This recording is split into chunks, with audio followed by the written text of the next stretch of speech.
오늘도 기열기쌤이 강의하시는 면접 자료를 시작합니다. 토목시공기술사 면접 준비. 실제 면접처럼 문답 형식으로 자료를 한번 분석해 보겠습니다. 네, 오늘의 주제는 배수공법과 비배수공법 비교 설명, 그리고 터널 안에 물이 많이 나올 때 이 용출수 대책에 대한 겁니다. 맞습니다. 면접관의 질문에 어떻게 답변해야 할지 집중해서 들어보시면 좋겠습니다. 그럼 시작하겠습니다. 터나공사에서 배수공법과 비배수공법, 이걸 좀 구분해서 설명해 보시겠어요? 그리고 만약 터널 내부에 용출수가 다량으로 발생한다면 그 대책은 뭐가 있을지 아는 대로 설명해 보시기 바랍니다. 네, 답변 드리겠습니다. 먼저 터널 공사에서의 배수공법에 대해 말씀드리겠습니다. 이 배수공법은 터널 주변의 지하수를 적극적으로 터널 외부나 또는 내부 배수시설을 통해서 배출시키는 겁니다. 그래서 결과적으로 터널 구조물에 작용하는 수압을 줄이는, 저감시키는 공법입니다. 주로 라이닝 후면에다가 유공관이라 부직포 같은 배수제를 설치하고요. 이걸로 이제 용출수를 모아서 집수정으로 보냅니다. 그 다음에 펌핑을 하거나 아니면 자연 유화 방식으로 터널 밖으로 배출하는 방식입니다. 장점은 역시 수압을 제거하니까 구조물 안정성 확보에 유리하고요. 또 비교적 시공이 간편하다는 점입니다.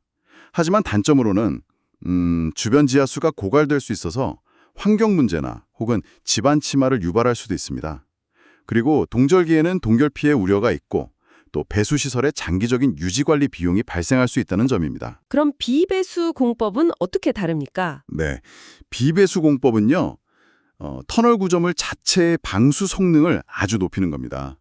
그래서 외부 지하수가 터널 안으로 유입되는 것을 원천적으로 차단하거나 아니면 허용 기준치 이하로 최소화하는 공법입니다. 방법은 어떻게 되나요? 주로 터널 라이닝 외측에요. 방수 성능이 우수한 PE 방수 시트 같은 방수막을 설치합니다. 또는 라이닝 콘크리트 자체를 투수 계수가 아주 낮은, 그러니까 10의 마이너스 8승 이하의 고성능 불투수 쓴 콘크리트로 시공하는 방식입니다. 비배수 공법의 장점은 역시 지하수 환경을 보존할 수 있다는 점이고요. 또 터널 내 누수로 인한 동결이나 결로 발생을 방지해서 구조물의 내구성을 높일 수 있습니다. 반면에 단점으로는 이 방수 시공에 아주 높은 정밀도와 품질 관리가 요구됩니다. 그리고 초기 공사비가 좀 증가하고요. 만약에 방수층이 손상되면 보수가 상당히 어렵다는 점을 들 수 있습니다. 터널 공사 중에 만약에 다량의 용출수가 갑자기 발생했다. 이럴 때 대책에 대해 설명해 주십시오. 네, 터널 내 다량 용출수 발생 시 대책에 대해 말씀드리겠습니다. 다량의 용출수는 막장의 안정성을 크게 떨어뜨리고 설치된 지보제의 기능을 상실시킬 수도 있습니다. 결국에는 공사 지연과 비용 증가로 이어지는 심각한 문제입니다. 이에 대한 대책으로는 시멘트계나 화학계 주입제를 주입하는 겁니다. 압력은 보통 0.5에서 한 3.0 MPa 정도의 고압으로 주입해서요. 지하수가 흘러들어올 수 있는 통로를 미리 차단하고 집안 자체를 보강하는 방법입니다. 주입 효과 확인은 보통 단위 시간당 용출량이 10리터 미닛 이하가 될 때까지 시행해서 차주 목표를 달성합니다. 다음은요. 둘째는 강화된 보조공법의 적용입니다. 특히 용출 우려가 큰 연약한 막장 조건에서는요. 강관 다단 그라우팅 또는 터널용 파이프루프 공법 같은 선진 보강 공법을 적용합니다. 이걸로 굴착면 자체의 자립 안정성을 확보하고 붕괴 위험을 적극적으로 낮춥니다. 셋째는 지보제의 즉각적인 보강 및 적시 시공입니다. 굴착 후 가능한 빨리 설계 기준 강도 24 MPa 이상의 고강도 쇼크레트 충분한 두께로 타설해야 하고요. 그리고 장대 락볼트를 계획보다 더 촘촘하게 밀실하게 설치하고요. 필요하면 강지보제 설치 간격도 좁혀서 집안을 강력하게 지지합니다. 넷째는 배수 시스템 용량 증대 및 효율적인 설치입니다. 예상치 못한 용출수에 대응하려면 임시 배수로와 집수정 용량을 충분히 확보해야 하고요. 필요하면 고용량 펌프를 추가 설치해서 신속하게 물을 빼내야 합니다.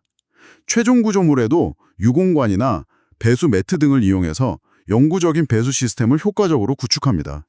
그럼 추가 질문 하나 드리겠습니다.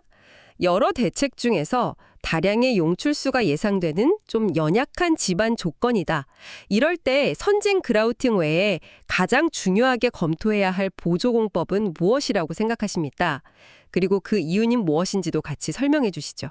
네, 연약한 막장 조건이라면 선진 그라우팅과 더불어서 강관 다단 그라우팅 또는 터널용 파이프 루프와 같은 구조적인 선진 보강공법 적용을 가장 중요하게 검토해야 한다고 생각합니다. 그 이유는 선진 그라우팅이 주로 차수나 집안 강화 목적이라면 이들 보조공법은 굴착면 자체의 구조적 안정성, 즉 자립성을 확보하고 막장 전방 집안의 붕괴를 직접적으로 예방하는 효과가 크기 때문입니다. 답변 감사합니다. 수고하셨습니다. 네. 여기까지 터널 배수, 비배수 공법, 그리고 용출수 대책에 대한 모의 면접이었습니다. 답변 내용을 들어보시면서 느끼셨겠지만 배수와 비배수 공법, 그 정의, 방식, 장단점을 명확히 구별하는 게 중요하고요. 그렇죠. 특히 가량 용출수 발생 시에는 그 대책, 그러니까 선진 그라우팅, 보조공법 강화, 지보제 즉시 보강, 배수 시스템 증설, 그리고 정밀계책 강화, 이것들을 구체적인 수치, 예를 들면 그라우팅 압력 0.5에서 3.0 MPa라든지 쇼크리트 강도 24 MPa 이상, 차수 목표 10m/min 이하 같은 거요. 이런 걸 함께 논리적으로 설명하는 것이 중요합니다. 네. 실제 면접에서 이렇게 구체적인 내용을 딱 언급한다면 실무 능력과 현장 전문 지식을 아주 효과적으로 어필할 수 있을 겁니다.